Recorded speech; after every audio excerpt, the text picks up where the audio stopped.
away look good? Oh, tonight, fire raging in California, and details on the lady police chief who is combating it with designer handbags.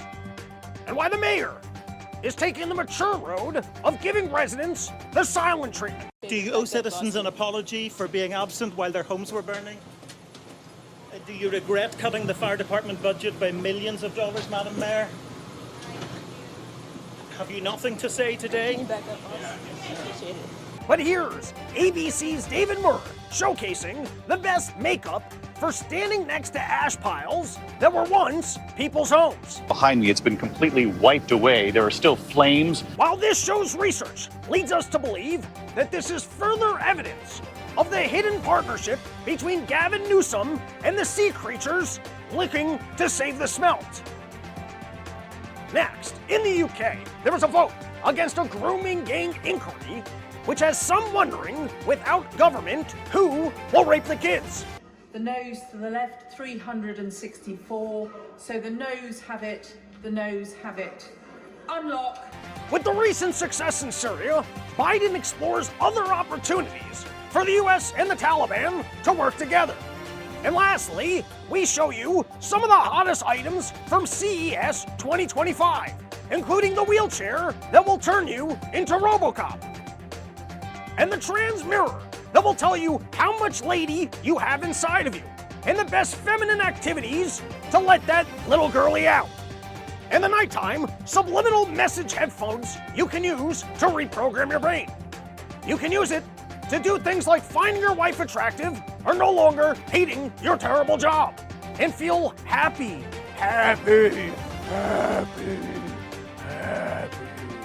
Re-enter the Matrix. It's your daily dose of misinformation, pulled from a lately hemorrhoided asshole. It's today's Run Your Mouth!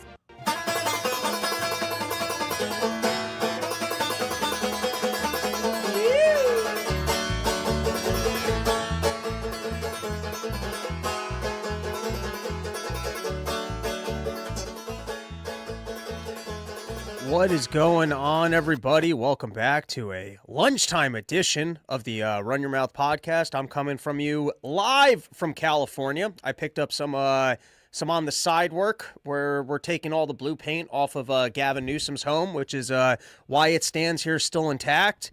And, quietly I'm listening to what's going on over here, and it seems like he's just trying to turn the entire state homeless.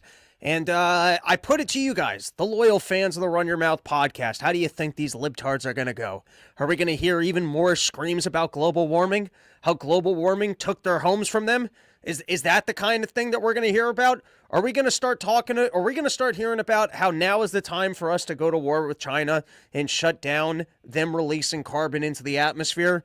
Because I can't be having my phone... I can't be having my home constantly being burned down because of these fires, because of the global warming that's going on? Or do you think all these libtards are finally going to start screaming, conservatives, please roll over me. Please, what do I have to do?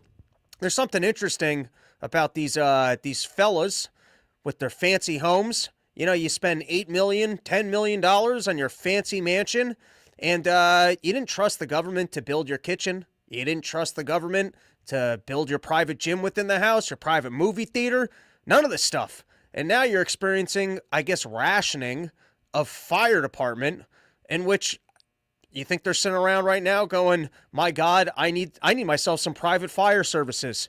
Government is supposed to be here in times of emergencies. And then when they fail you really big, at what point do people sit around and go, maybe can we have some of our tax dollars back and see if we can come up with some better options? Because unless you're Gavin Newsom, you don't have a home anymore. Do you think some of these people are starting to put it together a little bit? Hey, there's some rationing when I actually need things, and that's only when you guys are in charge of the resources. You didn't trust the government on any of the other stuff. I guess for the road for your house, you might have had a private road with a nice gate on the outside and some security guards because you didn't trust the cops to actually protect you.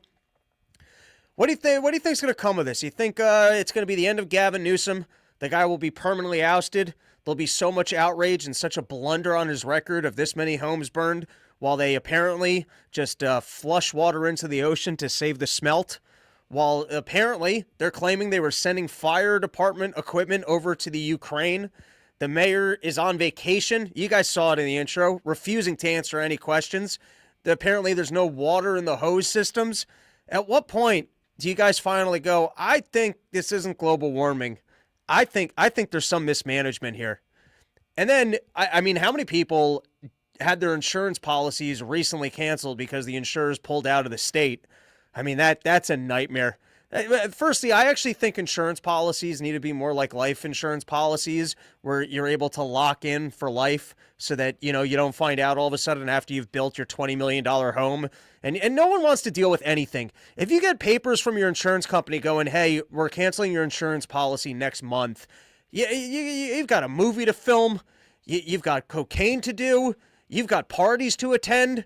And then, you know, you think you have good staff until you realize that you got a whole job of having to manage your staff. Is your accountant actually getting you a new policy? Are you going to sell off your home in a fire sale? Are you instantly just going to get rid of the home so that you can go move to another area? I was already wondering where Hollywood might relocate to for, you know, because the industry, I mean, I guess they still pump out their giant big old movies, but it seems like they try and film in other areas as it is. But, you know, some of these institutional players must be standing around and going, man, do I really want to take the risk of a $30 million asset that might just go up in smoke as we flush water into the ocean? But God bless Gavin Newsom and his serial killer-like demeanor out there telling you, hey, don't play politics. Don't play politics. I mean, we're going to play the footage. Sure, I'm going to put on my makeup and stand in front of the things and, you know, try and look pretty and continue to go that this is the fault of global warming and Donald Trump coming in, and because of the mean things that he said, he's brought this kind of chaos into the American environment. He manifested the chaos. I mean, God bless the way that guy is willing to still get in front of the cameras and tell you, hey, if you point out any of the failures of the policies that just led to people's homes burning down and you know, large portions of the state being on fire, that's because you're just playing politics. All right, well, let's take some comments here, and then we can look at some more of the stories coming out of California. Will there be members only POTP today, sir? I do not know. I do 3 episodes a week. Dave's doing the 4th, and I don't know what his plans are for it. My guess is today, tomorrow. Runaway Slav. My favorite is the LAFED Black DI representative Lesbo resorting to victim blaming when asked, could you save my husband from our burning home, and saying, well, he shouldn't have got himself in there. I know that the entire point of the fire department is that there could be a tragic situation. And so, you know, but that's the lesbian way, is bitch out the dude of what, you need to be rescued by me? What kind of a bitch are you that the person, no, I don't want to be rescued by you. I want to be rescued by one of these firefighter models that come out of the calendar who, you know, they come out of the fire and they got to take off their uniforms, and then you look up at their abs and you go, I swear I'm not gay, but thank you so much for saving my life. That's who I'd like to be. I'd like to be rescued by someone that would actually be able to rescue me. But bless that lady's lesbian energy. She should have been a lawyer to stand up and go, well, what the fuck's your problem that you need me to come and rescue you? You telling me you can't handle yourself in a... No, well, that's the job that you said that you were going to do. I had that once when I was renting a car in Colorado. It was my first time ever skiing at Steamboat, which I'll be back there in April. And then also, I'm going to be up at Boozman, hopefully skiing on Saturday and Sunday. I do really like hanging out and skiing with the random people that are coming out to the shows. So on Sunday, I think I would like to do that. On Saturday, I got to get into my skis solo and see how my leg's doing, because I'm an idiot. And if I'm with some fan that I've never met for my entire life, I'm not going to let them bitch me out. And then I will literally have my knee snap in half and continue to just go, no, I'm fine, because that's the stupid dude energy that I have. I'm the kind of guy that if the lesbian was on the outside going, what, you're not going to save yourself? I'll be like, no, that's a good point. I guess I'll just burn to live and be a dude. So anyway, Saturday, I think I'm going to plan to probably ski solo just to make sure that my legs are doing okay. And then Sunday, if I'm able to do 2 days of skiing, I'm throwing it out there. You guys can shoot me an email, robsnewsroom@gmail.com. But be a better skier. I'm not going out to Boozman, Montana to do some blues. I want someone who knows the mountain, can take me up in the trees, show me the better trails that maybe I would have missed. let's mix it up. Let's have a good time. Let's drink some beers. But anyways, I will be back in Steamboat. And the long circular ADD story here. It's my first time out there, and I was renting a car, and I rented a 4-wheel drive vehicle because, firstly, I already made some tragic errors in my planning. I think I've told this story before on the podcast, but I forgot about time zones, and I like driving at night, so I thought I was landing at like 11 p.m., and then I'd be driving up to the mountains, getting there at like 2 a.m. I was like, that's perfect. I like driving at night, but I did the time zones wrong, so I actually landed at 2 in the morning. I also did none of the math in regards to actually listening to people when they warned me about altitude sickness. Once again, being at altitude. Wait, you think I can't handle some altitude? And my God, it was like heroin withdrawals. I'm lucky to have spent so many mornings hungover in my life that I was able to handle feeling like I was going to vomit and pass out while having to drive with nowhere to pull over. But amidst all of that, there was this 90-pound lady working at maybe the Hertz, maybe the Enterprise. I don't remember which car rental company it was. And they go, sorry, we don't have any 4-wheel drive vehicles available. The only thing that we have is these pickup trucks. And I'm like, I'm not driving a pickup truck. And then the lady, by the way, they had Jeeps available. They just didn't want to give me one of them because I guess, I pulled some good Jewiness and I got myself a discounted rate off a Priceline. And then they're told, oh, you can't give those away for the discounted rate. But hey, lady, I got a reservation right here that says 4-wheel drive vehicle. You're not going to put me in some pickup truck. And then this lady starts bitching me out. She goes, I can handle a pickup truck. I drove a pickup truck on these roads all the time. And I had to actually call her out of there. I go, listen, I get that. You live in the area. You're not going to call me chicken so that I'm driving in a less safe car that I'm not comfortable in. I reserved a 4-wheel drive car. But women, they've learned that there's dude energy, and that if they sit there and look at you and go, what are you, chicken? What are you, chicken? That you'll go, sure, I'll just burn alive in my own home. All right, let's take some more comments. That was a good one. Liberty time. Nature heals itself from leftist policies. No comment. Red Z, Newsom was in charge and LA burned down. Accurate. John Popick, Robbie's getting hit by the space lasers, but he's immune. We painted myself in blue paint that's only available to the elites, but it's a see-through shade of blue so that people don't even realize that you're wearing it, so that when the lasers come in that set random things on fire in California, I'm safe. All right, let's take 2 more, and then let's go into the other topics. Viva Frey claims the smelt aren't even native to Cali to begin with. They're burning down homes to save an endangered invasive species. I don't know if that's accurate, but that stupidity does sound like California. Zigzag, Bureau of Investigation, ZBI, cost of building supplies 6x what it was 3 years ago. Look at the Boulder fires and how insurance companies refuse to offset the cost. All right, last one, and then let's get back into the news. Runaway Slav, altitude sickness can be staved off by either Viagra or chewing cocoa leaves. Where were you when I was driving up those mountain roads? And let me tell you, there's nothing funnier than getting advice from some random person on the internet that Viagra will save you from altitude sickness. And so you take too much Viagra and it ends up making the situation worse. And then you pass out on the side of the road and the cops just find you with a giant erection. Which, if you're going to die on the side of the road, at least let there be, like, the picture of the sheet over you, but a nice tent in your pants. Then everyone realized, oh, with enough Viagra, that guy had a decent dick. All right, let's get into it. Let's start with Gavin Newsom over here. And good of Trump, good of Trump. Take the opportunity, play the politics, scream and yell about how this idiot should resign. We're trying to cleanse ourselves of the leftist liberal policies and everything that went on in the last couple of years where we put all of our resources into wokeness instead of things like fire prevention, instead of actually doing our jobs. People were screaming about how propping up the transgender people were more important.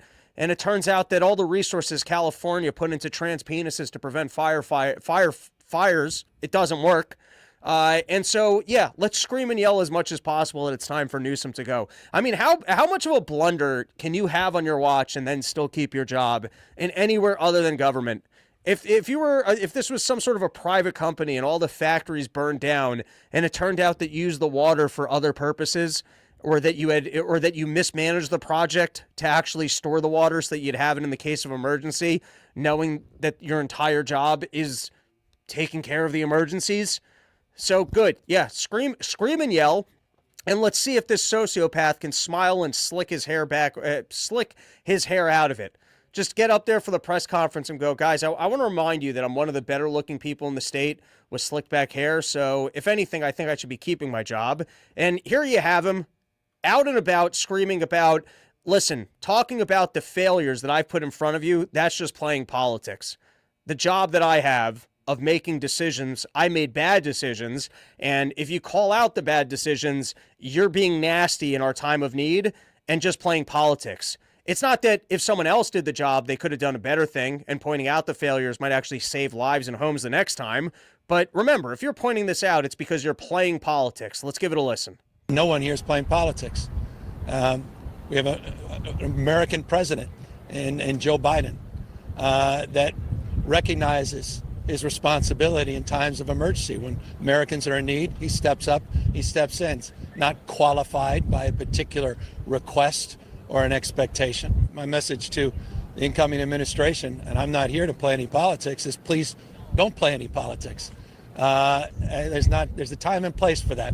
The moments, the precious moments that we have to evacuate, we don't have time for any of that.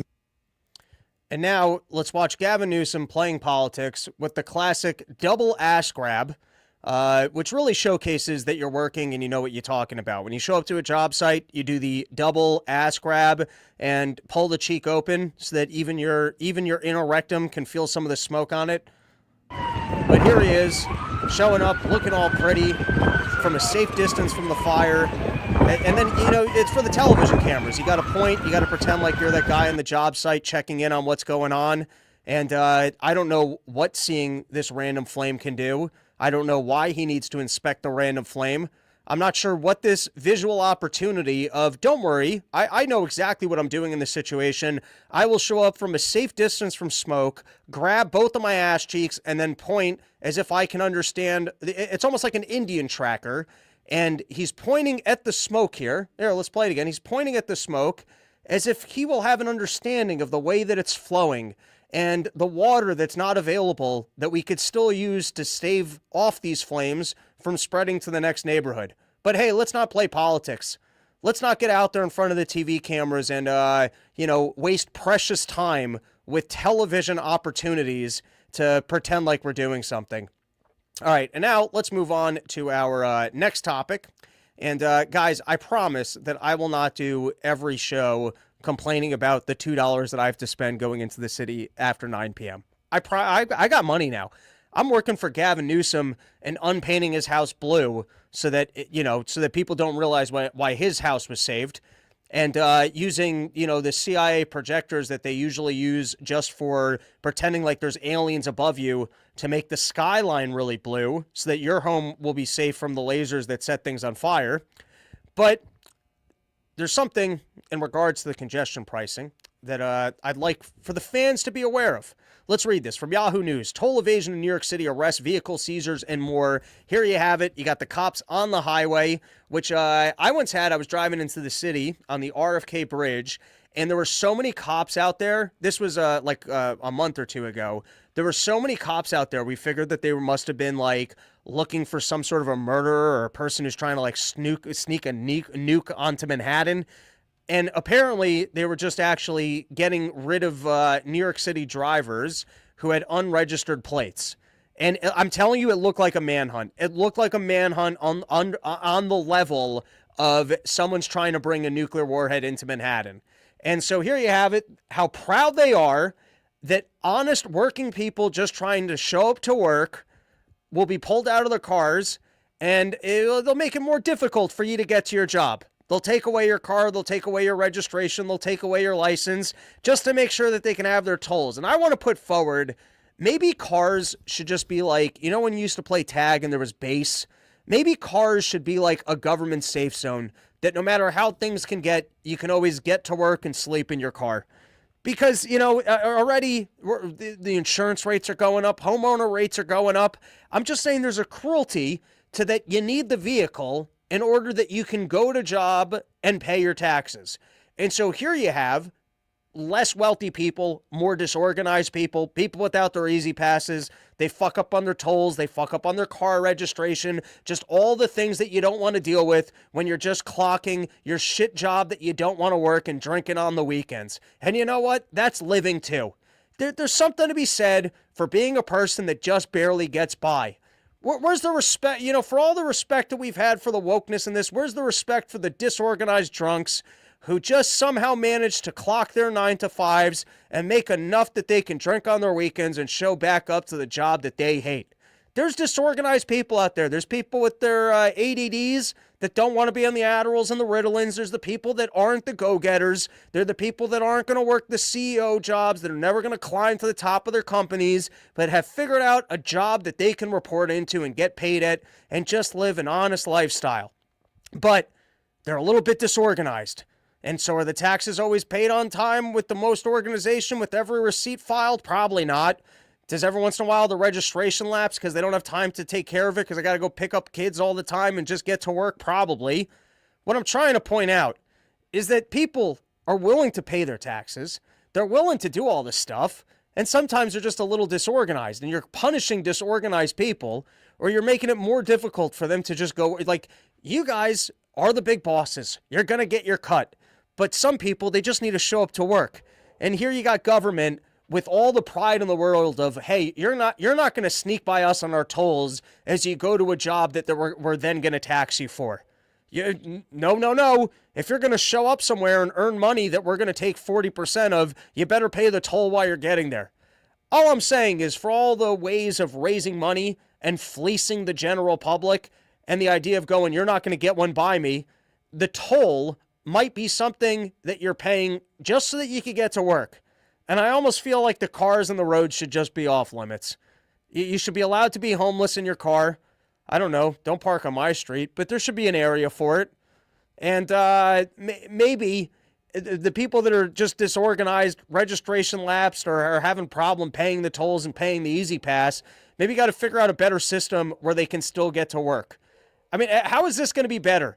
How is this going to be better for society when you got a guy who is showing up to work, trying to just get his job done, and you're pulling him out of his car and removing his vehicle from him? How's he gonna pull himself out of that hole?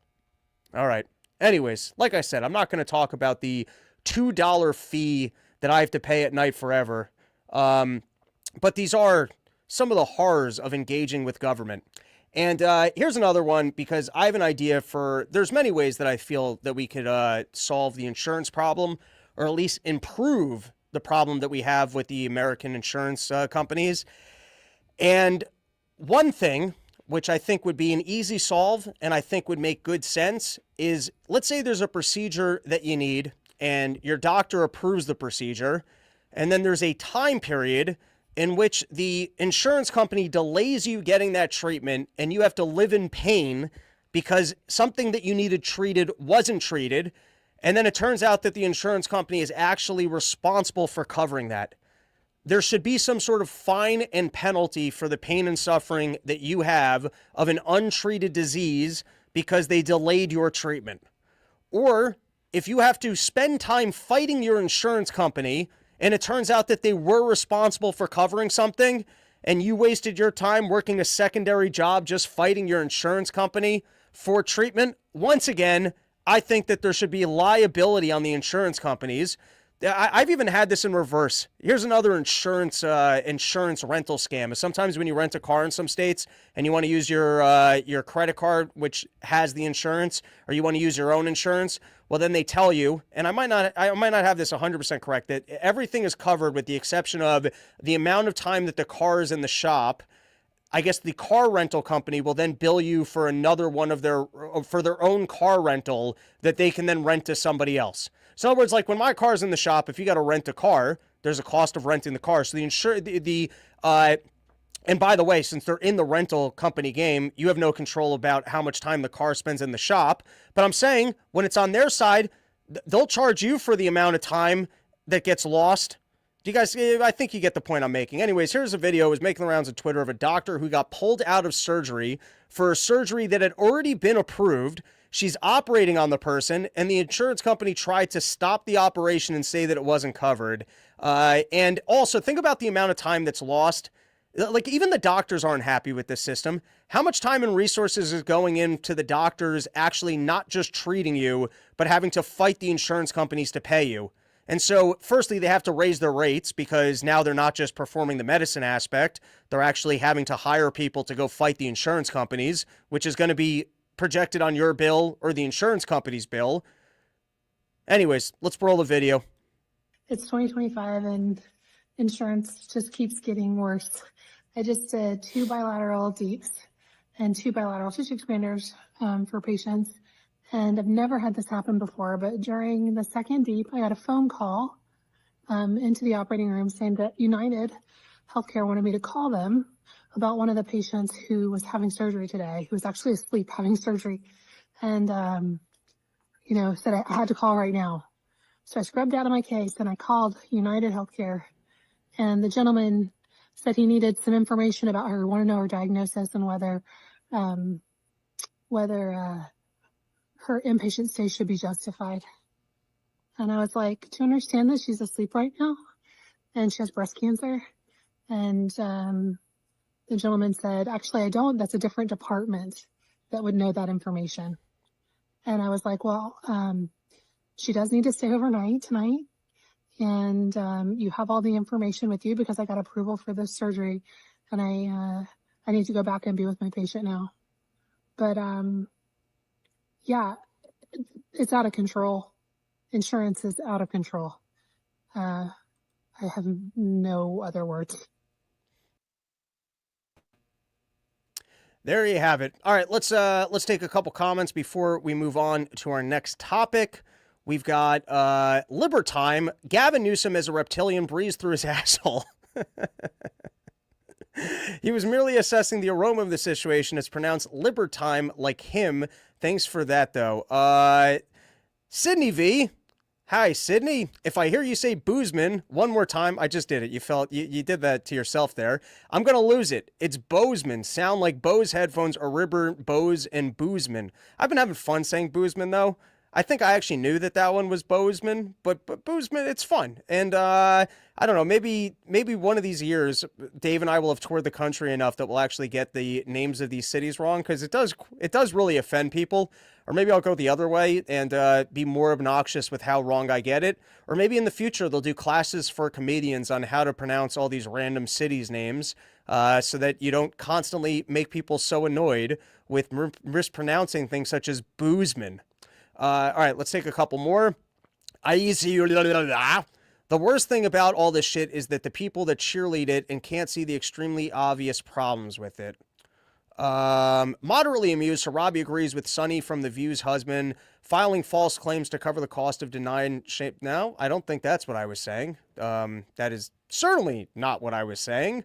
How dare you put such words in my mouth? I don't ever want to be affiliated with people from The View and their wrongful views. That wasn't great, but I came up with it on the spot. All right, now let's get into the latest from Donald Trump, who's really out there swinging his dick around, telling people we're taking over Greenland, we're taking over the Panama Canal, just having himself a really good old fun biggest dick contest.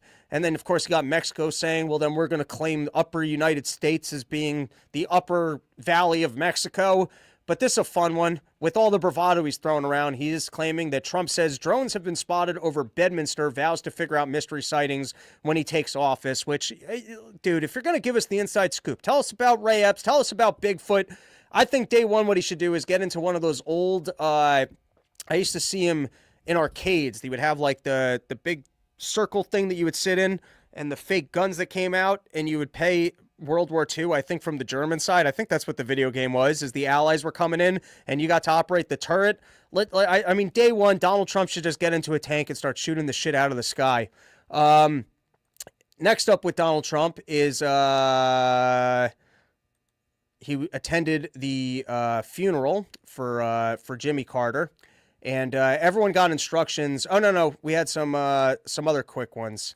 I'm a little out of order here. It happens. He said that Hamas must free the hostages it is holding in Gaza. If they're not back by the time I get into office, all hell will break out in the Middle East. And at this point, what is all hell breaking out in the Middle East? What is he going to do? Set pile of rocks on fire. We're going to go back to the Middle East and reset fire to the pile of rocks that are just sitting there. And then, of course, Trump said that the U.S. should control Greenland and the Panama Canal. He wants to buy Greenland and did not rule out using military force in Panama.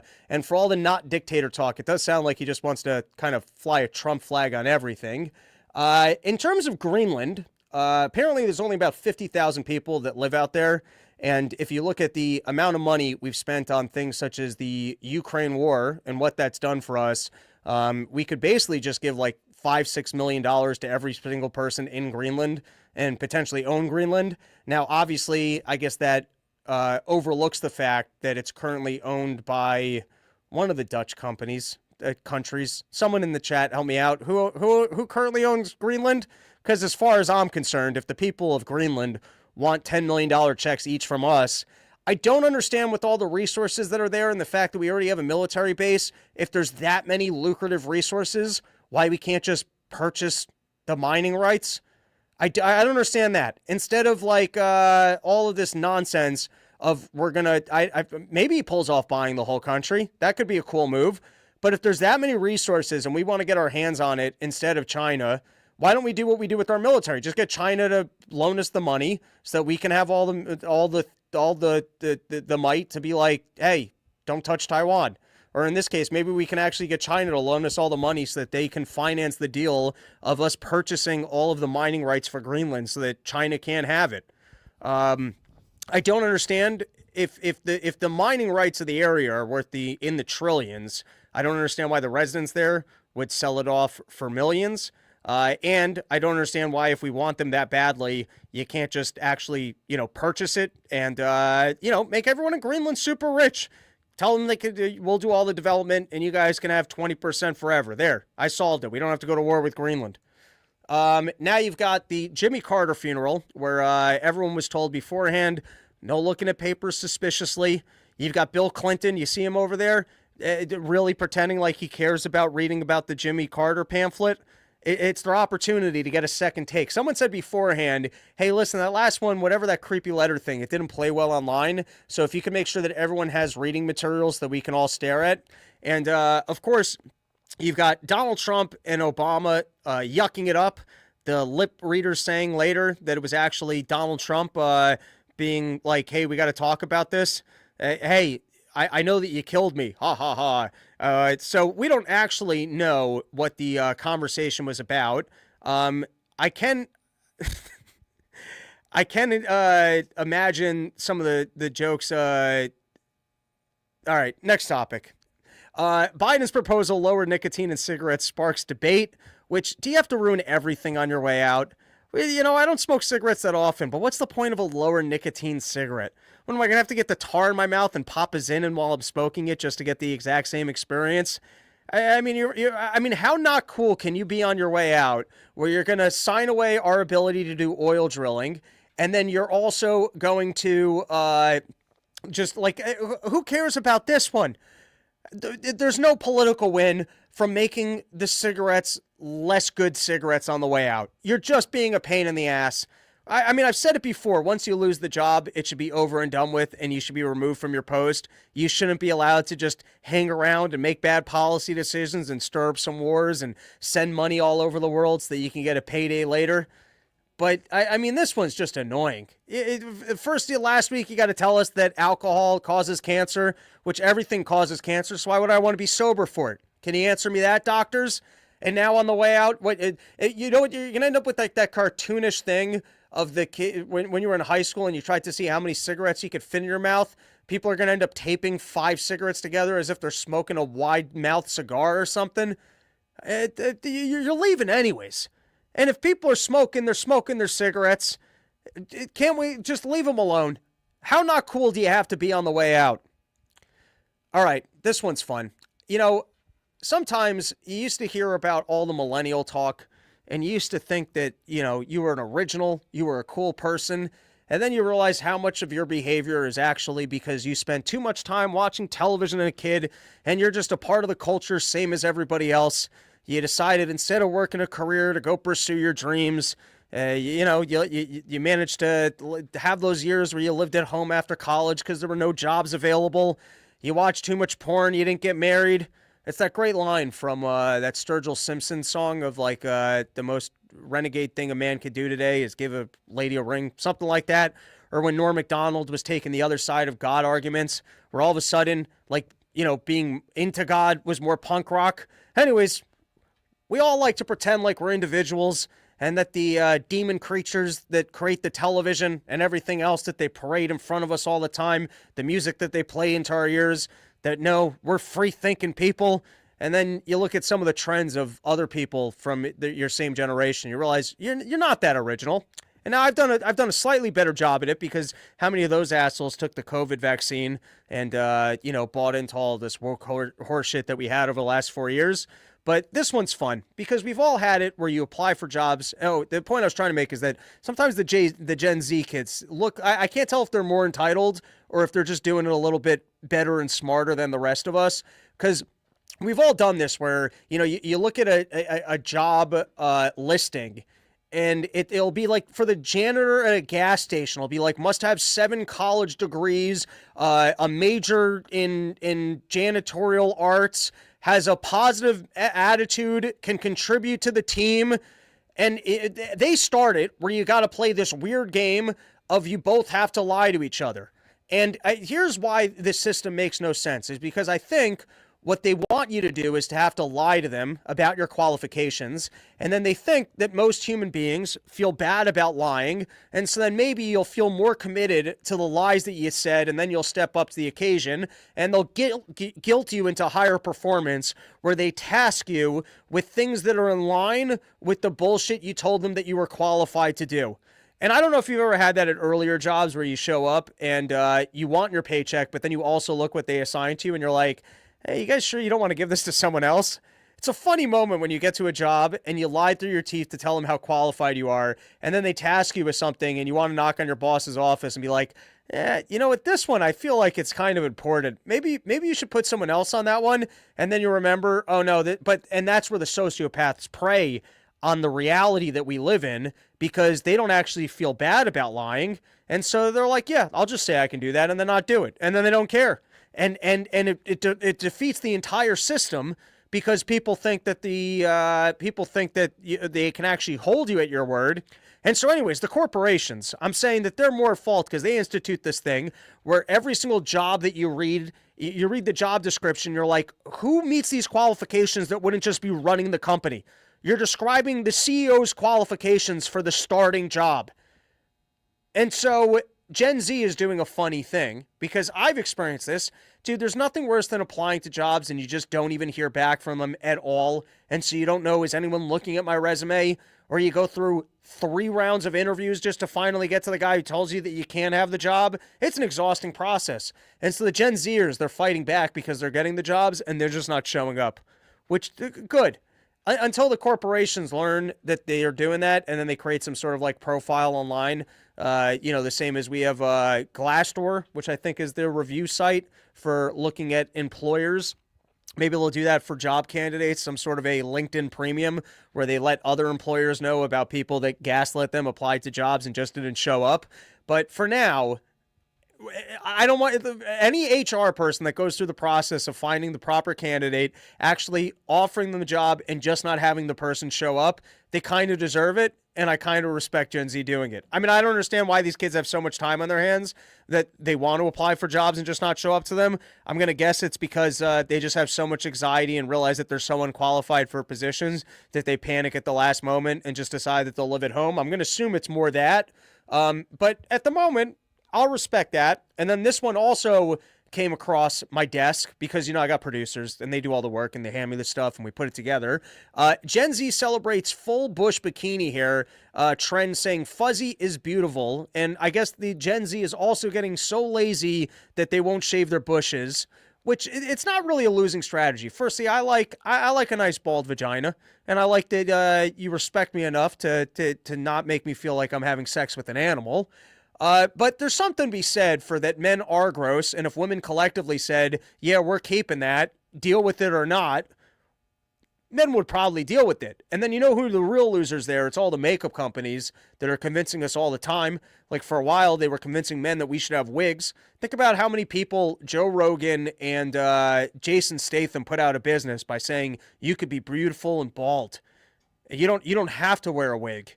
And so, you know, maybe this is the era for women to just be like, I feel like dudes can deal with it. All right, we got a couple other quick topics, and then that's the end of this episode.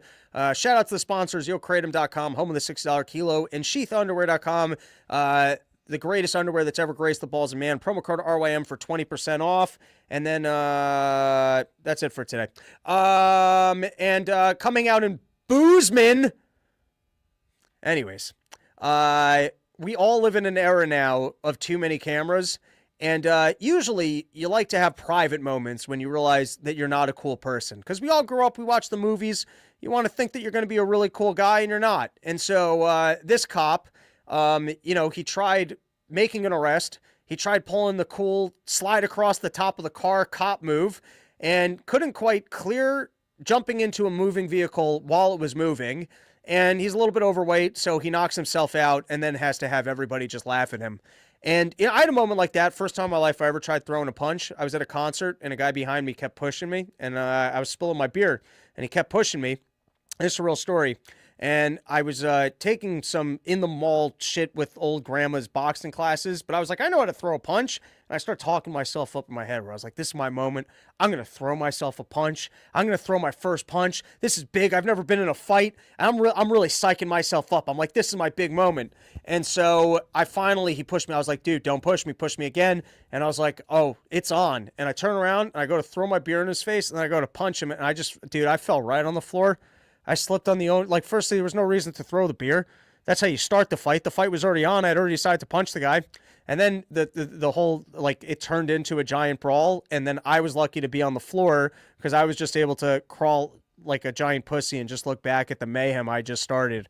But luckily that wasn't on camera. So nobody knew afterwards when they got their ass kicked that I'd started the fight and walked away scot-clean. And also no one ever had to see the moment of me trying to throw my first punch and just falling on the floor. But that's the camera world that we live in now. All right, a couple other quick randoms, and then that will be the end of this show. I listen to audiobooks on 1.7x, and I kind of listen to them just passively in the background. And I'm finding that I'm not really more informed about the world as much as I have random Snapple facts of fever dream of information that may or may not be accurate.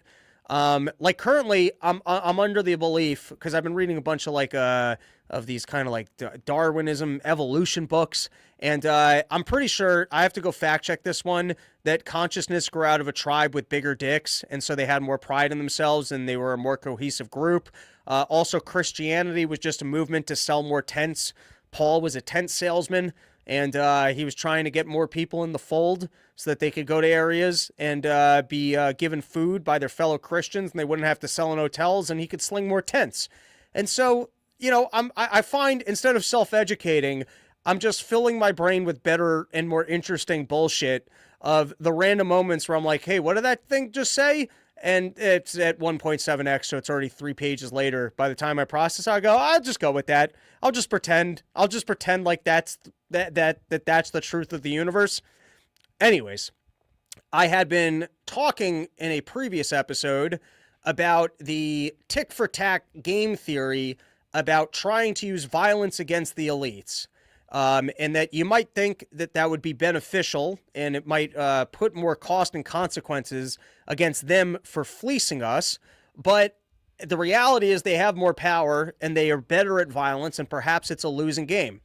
And so not only was John an excellent tent salesman, but I was listening to this, and it was actually the exact same game theory of being a weak little bitch. And so I'm going to read you, because I actually went back and I pulled some of the quotes. An onslaught of kindness can deny the enemy what he most wants, a pretext to attack you.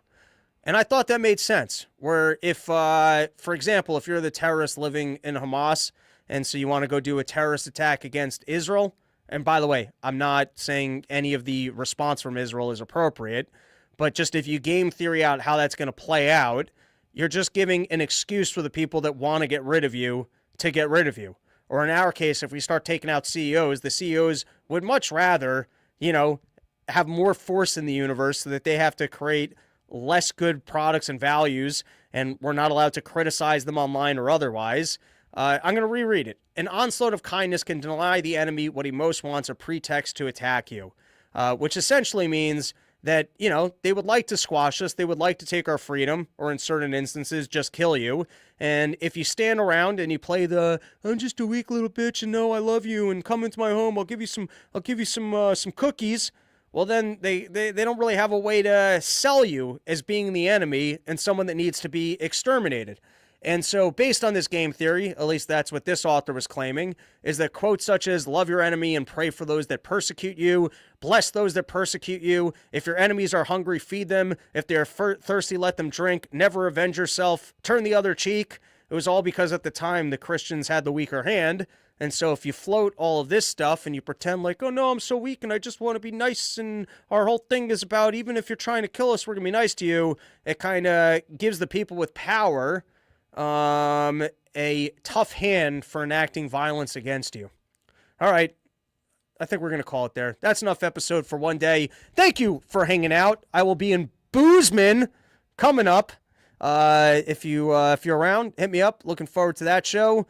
We got a hell of a run of shows coming up. All right, let's take some comments and then we will call it a day. Runaway Slav, who doesn't appreciate a neatly trimmed landing strip, shaved thunderbolt, or danger sign for extra danger? I don't know that I've ever quite seen those in person, but like back in the old days when you would watch like Skinamax porn, it felt like if you saw a little bit of a landing strip, you felt like a winner that day. You felt like you were seeing even more porn or something. I get where you're coming from. I don't know that I've experienced too many of those out in the wild, but I'm not against it. Emerson Wistowski, you going to hit Tulsa, Oklahoma again, or is that a one and done trip with you and Dave? I don't know if it's on the books for this year, but those were all those were good shows. So I don't know why we wouldn't do them, but it seems like Dave's doing 2 weekends a month, and there's maybe enough markets he's going to be on a 2-year schedule with those places. Although I personally will be scheduling porch tours, and if there were any better markets that Dave did big numbers in and isn't going to this year, let me tell you, that's some prime porching for this guy. So if you've got a porch out in the Oklahomas, hit me up. Maurice coming through saying Robbie equals legend. Thank you, sir. I appreciate you. All right, let's take a couple more. Call it a day. Frank Stone analysis. Civilization is over and we should celebrate it. I don't agree with you there. I don't think that's true. Why Buddhism is True by Robert Wright, 10 out of 10. I got that one next on the list. Moderately amused. I don't think the meek will ever inherit the earth. I think about that as well sometimes. To what extent the same as social credit scores can be rigged by the elites to enact their agenda. To what extent is morality itself, getting us to play by rules that the powerful don't play by so that they can be in the Darwin bonus mode of just enacting evil and non-morals while the rest of us have to play by rules of exhibiting morality so that people will like us. And it's just a hijacking of our brain, the same as the way that you might feel anxiety, but you got to use your awareness. And I'm preaching using mindfulness for being a sociopath, which is why I think it comes down to you either have to believe in a benefit of goodness or go full Darwinism like the elites and create Federal Reserves so that you can steal everyone from their money all the time. Emerson Wisowski, porch incoming. Cool. Shoot me an email, robsnewsroom@gmail.com. That is our episode. Thanks for hanging out. Back next week, Wednesday, with another one. And share the love, like, review, subscribe, comment, do the things for the algorithm. Let people